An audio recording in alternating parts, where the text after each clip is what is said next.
Welcome to Chat with Leaders.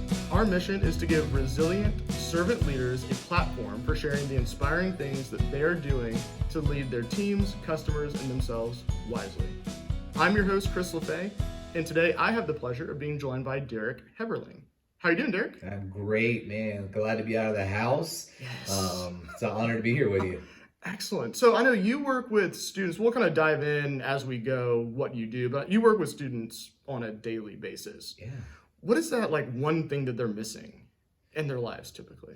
I think so often as we were growing up, I think we either had a mentor in our lives or we really needed someone. Yeah.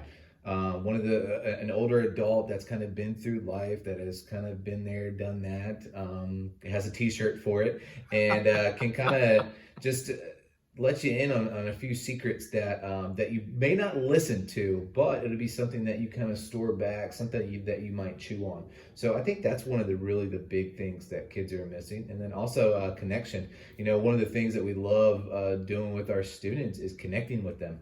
And through this whole pandemic, the battles that we've been trying to fight of getting kids off their phones, getting kids out of their rooms, now all of a sudden we forced them to do that. Now, you know, it's a definitely mixed message that we're really sending. So I think those are the main two areas. It's so easy to get disconnected. Like, I can't tell you how many times I'm sitting in my living room with, you know, my extended family, and half of us are sitting there on our phones quietly to ourselves, not communicating. Yeah. And so I can't imagine, you know, high school student friends are basically, right now at least, all gone. Yeah. Not being able to see them on a regular, just being able to like disconnecting is such an easy thing to kind of sink into. Yeah. Almost. And so having that there, that's like, hey, you need to get out and be in the community, serve, etc. And having somebody that's an adult that they can look up to and be mentored by. Yeah. Really helps kind of pull you out of that potential rut. It does. I see. Absolutely. You're spot on. So I know you work a lot with teams, like in sports, obviously. Why sports? Well, so we're not just sports. We do teams, we do clubs. Right now we're really working with a band over at Brookwood High School. We just find teams, they're already migrating together. You know, they're coming together to practice or to work on their craft or whatever they're doing. So we find that that's an easy avenue for us to kind of jump on board with. And then for the adults too. You may not love football like I love football, but that's okay. I played band in high school. Perfect. Well, there's about 300 kids at Brookwood High School that would love for you to come just spend some time. How many of those kids, even adults, really have that inner feeling of, hey, look at me, watch what I'm doing. Whether it's practice, whether it's on a Friday night performing at halftime or before or after the game. So really that ability for just the presence of an adult that they're not getting sometimes with their parents, whether it be a family that mom and dad are not together, mom's always working so they can't be there, or mom and dad are still together, but they're off doing business, they're off away. So it encompasses all kids. Everybody loves to be watched while they're doing something. I played recreational baseball growing up, and being able to see my mom and dad in the stands, huge. Or even, you know, people from church or the community, adults that I knew and I had respect for them to take time out of their day to come and watch me play recreational baseball. I mean, that does a world of difference. And that's one of the things we really talk about is that time. Time is one of the only things in this world. Chris, you might have more money. He's better looking than me. He's got a bigger car. You know, he's got everything. We have the same 24 hours in a day. So really, it's about what we do with that time, how we use that. And that's why with kids, man, giving of your time and being genuine in that and really caring, that's when you really grab kids' attention and you gain their respect and their love too. They really just love and crave that time. We just have such a limited quantity of time. Sure. And so I think that's part of the reason it's so valuable is that we only have so much of it to give in a given day. And so for busy people, especially with two adults working, kid out of school, you know, doing extracurricular things, that time is valuable. And I think even if students don't realize it, like inherently, like you are making a very big sacrifice to be at a certain location or to spend time with them. Sure. Because you could be doing any host of other things. And so, I mean, that's the way I feel when, even when we just hang out with our friends that have kids. Sure. A lot of our friends do, and we do not have kids. So it's a lot harder for them to get together, be socially interactive. And so when they decide they want to spend time with us, that's a big deal. Yeah, it is. And that's another thing, getting kids, even adult men, to pull our feelings out of, man, I really wish I could spend time with our friends. Man, so spending that time in the beginning and building that relationship, kids then will be able to more freely express what they're feeling, be able to really talk about that and to work through some of those things that they're feeling. How do you talk to adults to actually get them involved with the students and into that community aspect? I believe that me telling a story of it can be a little bit compelling sometimes, but really showing them and getting them involved. So as we begin that process with a potential adult leader wanting to volunteer, get in the works with NG3 in a lot of different ways, man, we invite them into those groups that we're already doing, those core groups. We're meeting in people's homes. So what I'll have them do is just come over, and their eyes, when they first come, a group of 8 to 10 teenagers sitting around a table eating dinner, not with their cell phones. We usually have them put their cell phones in a basket. So That's awesome. So we're connecting. We've got that connection, and all of a sudden we're having conversations about their day, about their week, maybe about football. But it's interesting, as kids get more comfortable, the conversation becomes a lot less shallow, more deep, more rich. We're really talking about things, and then we just move that over then into more of a time of sharing about their feelings, diving into scripture and how that kind of pertains into our lives. So really showing people, then getting them to experience that. That's the other area we love partnering adults that aren't quite yet. They're kind of kicking the tire a little bit. I might want to get involved with some kids. Man, let's do some community service together.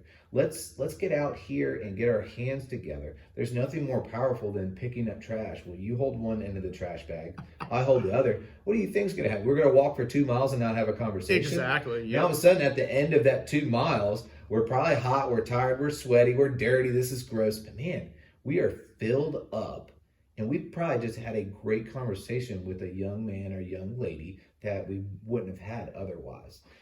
And doing that community service work, when you have that shared experience with somebody, that just explodes the relationship, because it's a little bit harder to sit down across the table from each other in coffee to get that conversation striking. But when you're doing, especially outdoor hard labor, picking up trash, whatever it is, it's so much easier to have that now that you have that shared experience. Sure.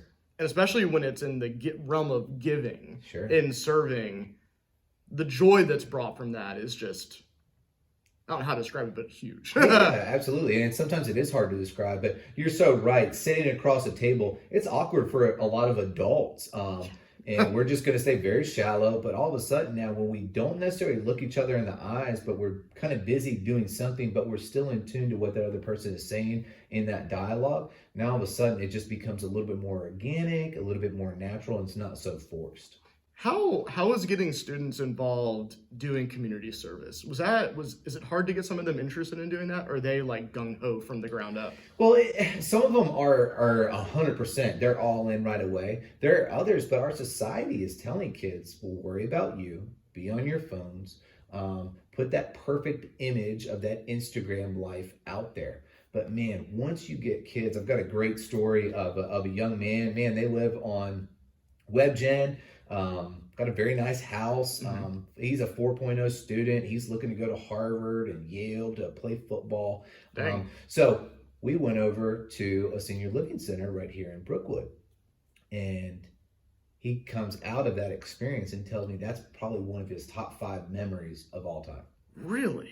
And this is a kid that has a lot. So he asked for the number of the facility, the contact person, so he could go back there on his off days from workouts and football, to go back there. He just enjoyed that time. Wow. So much. So that I didn't expect that to happen, and I don't think he did either. But when you start giving of yourself away, dying to yourself, now all of a sudden, man, you feel that true joy. You feel that true fulfillment. So I've got lots of other stories of kids. Man, we're chopping wood. We're doing things that imagine kids, especially boys, out there doing boy stuff of chopping wood, of giving back. All of a sudden, Coach, can we go get some more firewood to chop? Like, I really love that, man. And it's really cool. We've had some kids during this time. Now that the restrictions are kind of being eased a little bit, man, they're stir crazy. Man, they're going and borrowing someone's trailer to go do odd jobs. What? Yeah, it's awesome. I had a young man, made a couple $100 this past weekend. So now, but it comes into 3 months ago, we had a great conversation of reading scripture about what it looks like financially. Mm-hmm. A lot of these kids don't necessarily have debit cards. Yeah. They don't know what that kind of looks like. Is that a conversation they're having at home? So we went to scripture, though, to talk about biblically, what does that look like financially? Yeah. Well, it's pretty plain in scripture. The first 10% goes to tithe. Mm-hmm. Then we're going to save that next 10%, and then you get to spend the next 80. Well, that young man, after that, he comes over, he's in my driveway, we're talking, and I said, well, what do you think about tithe? Well, I've never really made any money before.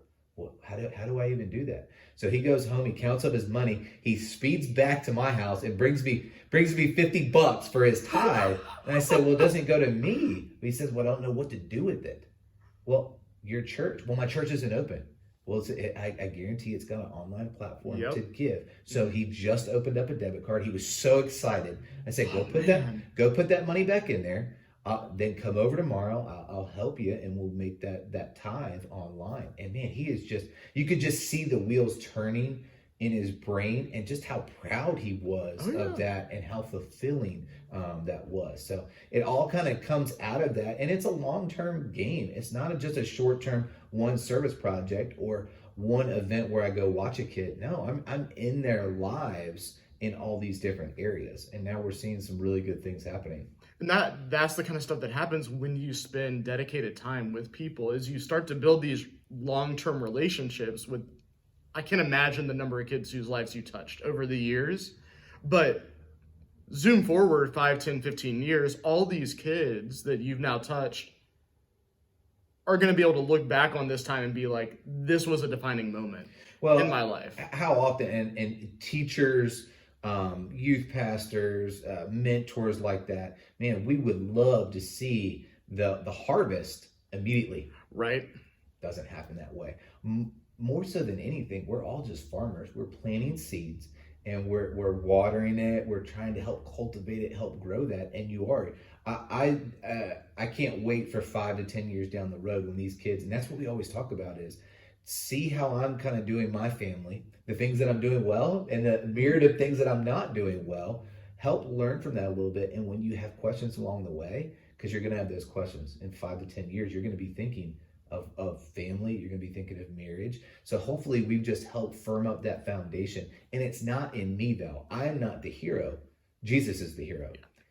The Bible is the answer. It's infallible. So let's go there together. I'm just here to be a vehicle to help you to get to understand that a little bit more. Exactly. Well, Derrick, thank you so much for joining me today. I really appreciate it. And before we finish, I want to ask you one question, is If there was one thing that you would like to leave people with before we left today, what would that one thing be? Yeah, I think the word mentor. Scary to a lot of people. Oh, definitely. I have to be perfect. I don't have the time. I wouldn't be good at that. 3 things that kids really, really need. They need an authentic person, someone that's genuine, someone that's not just showing up to do it because they have to be. They need somebody that's willing to be non-perfect. I think that's one of the things I always talk about with people is, hey, can you just admit that you are perfectly imperfect? That's what those kids need more of. And then kids need to have someone that, if you say you're going to be there, you say you're going to do this, just show up. So after all this isolation and this separation, man, I think people are going to really be looking for avenues to pour out. And it's so funny, as we pour out, if we do that with the right heart, it ultimately flows back to us 10 times. And those relationships that we get to build are just life-changing for all the people that are involved. Yeah, could not agree more. Well, thank you so much again for joining me. If somebody wanted to get in touch with you, what would a good way be? Yeah, Instagram, we're on Facebook, ng3.org. So we are out and about in not just the Brookwood community, but we are over in Grayson, Parkview. We're all over Gwinnett County and Walton County. We're expanding rapidly. So we will, if you hear this and have an idea that you might want to get involved a little bit, man, we'd love to have a conversation. Wonderful. Well, this has been Chat with Leaders, and we look forward to having you all listen in next time.